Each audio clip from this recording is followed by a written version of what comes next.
Você quer ser steampunk, mas a sua mãe não deixa? Vem comigo.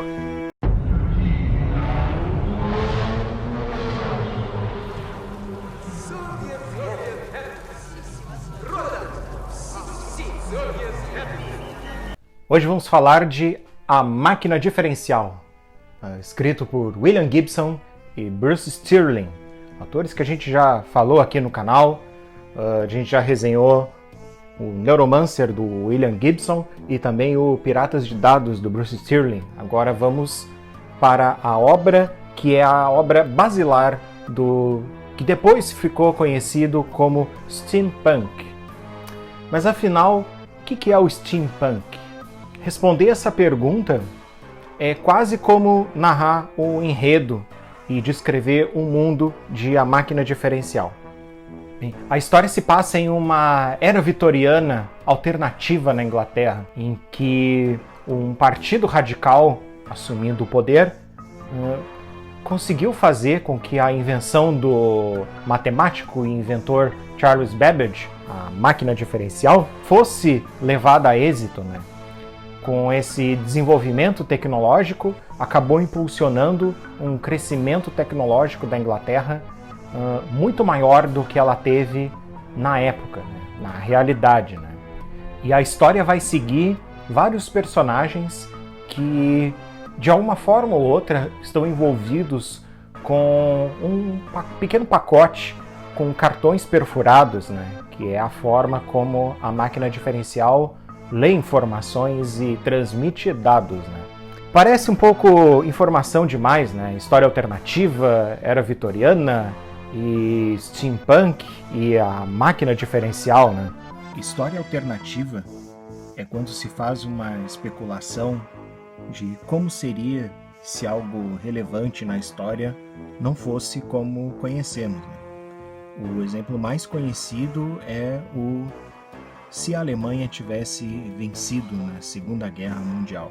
Já a máquina diferencial foi um invento do matemático Charles Babbage, que em meados de 1820 criou uma máquina, planejou uma máquina que consistia em uma máquina de cálculos complexos, que funcionava de maneira analógica, alimentada por cartões perfurados. E finalmente, a Era Vitoriana é o período de reinado da Rainha Vitória na Inglaterra, entre 1837 e 1901.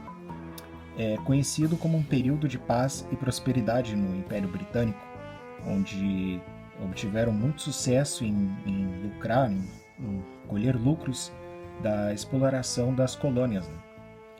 É também a época da Revolução Industrial e da Belle Époque, né?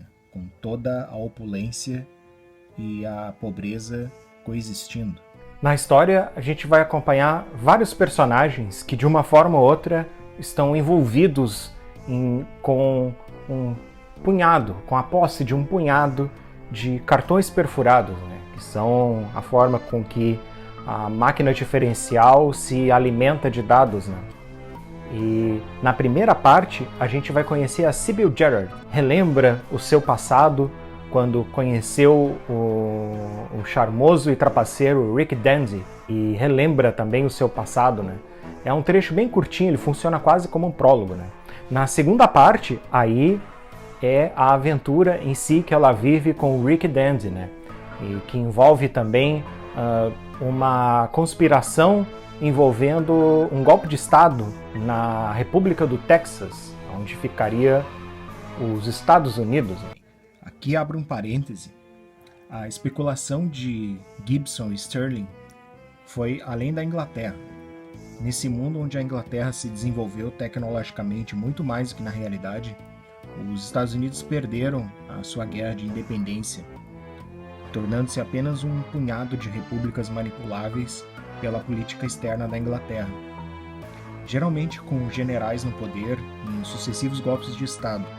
É uma referência cheia de ironia à própria política externa estadunidense para a América Latina, né? O Sam Houston, o presidente deposto da República do Texas, que quer retornar ao poder através de um golpe de Estado, não passa de um caudilho. Na terceira parte do livro, a gente acompanha o jornalista chamado Mallory, que está investigando os cartões perfurados e também começa a relatar a presença de um misterioso olho que tudo vê, que parece ter ciência de tudo que está acontecendo e de que todo mundo está imaginando no momento. E na quarta parte, temos o retorno de Sybil Gerard, que se encontra com Benjamin Disraeli. Aqui a gente vê, de forma mais evidente, né, as ironias e as inversões que os autores colocam na obra, né, por se tratar de uma história alternativa. Né.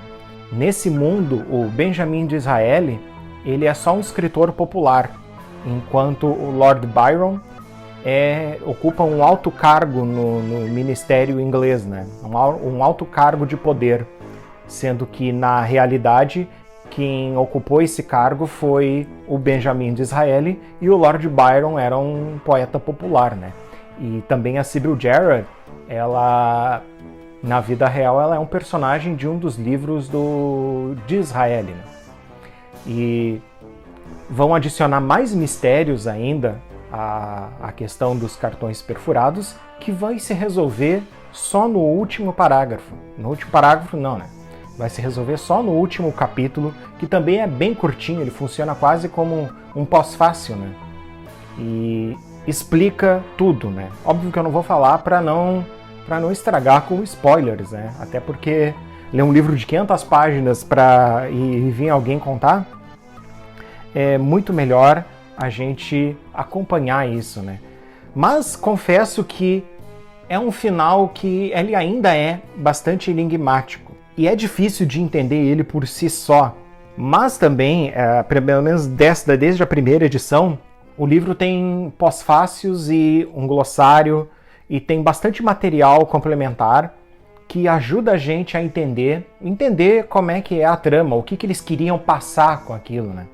Aí fica a cargo do leitor dizer se o que a intenção deles foi alcançada, né? Para mim, eu acredito que eu tenha conseguido entender o final, mas não sei se eu colocaria nas mesmas palavras que os autores colocaram no texto de pós-fácil do livro, né? Tem duas coisas que merecem ser citadas nessa obra, né? Enquanto você seguir essa trajetória para ler A Máquina Diferencial, porque ele é um tijolinho, né? Primeiro é que a construção de mundo da Máquina Diferencial desse livro é espetacular. Tanto é que esteticamente ela atraiu tantas pessoas que se criou um verdadeiro subestilo, né? Se criou um subgênero em cima, com várias aventuras que tomaram emprestado a ideia desse mundo. Não foi colocado, obviamente, igual, não é uma continuação, mas a ideia do steampunk acabou virando um subgênero, né? Quase tão popular quanto o cyberpunk, né? Inclusive, podemos encontrar filmes, livros, mas também cabe alertar que essa caminhada enquanto a gente lê o livro e tenta entender as coisas, ela funciona em um ritmo lento. E, em parte, a gente pode justificar isso a enxurrada de estímulos estéticos que o livro promove, né? Enquanto a gente vai lendo, tem muita descrição do cenário, e como a gente já conhece da leitura do Gibson, isso é parte também da leitura isso faz parte do que ele quer comunicar, né? Ao descrever os cenários, né, ele está descrevendo um modo de vida, ele está descrevendo um modo de ver o mundo, né? E quando a gente consegue enxergar com os olhos dos personagens que estão narrando o livro, aquilo está contando coisas pra gente. Então, primeiro é bom segurar a expectativa de que vai ser uma aventura eletrizante. Só a parte do Mallory que costuma ter um pouco mais de ação, mas de uma maneira geral o livro ele é mais para ele tem uma construção mais lenta, né? Então, como eu disse, é uma questão de controlar suas expectativas, saber que vai ler um livro que pode ser lento E quem já leu o Gibson sabe que às vezes o estilo dele de usar muito a estética para comunicar as coisas faz parecer que ele está enrolando, que ele não está querendo dizer nada, né? A outra característica é essa nova versão de uma estética vitoriana, né?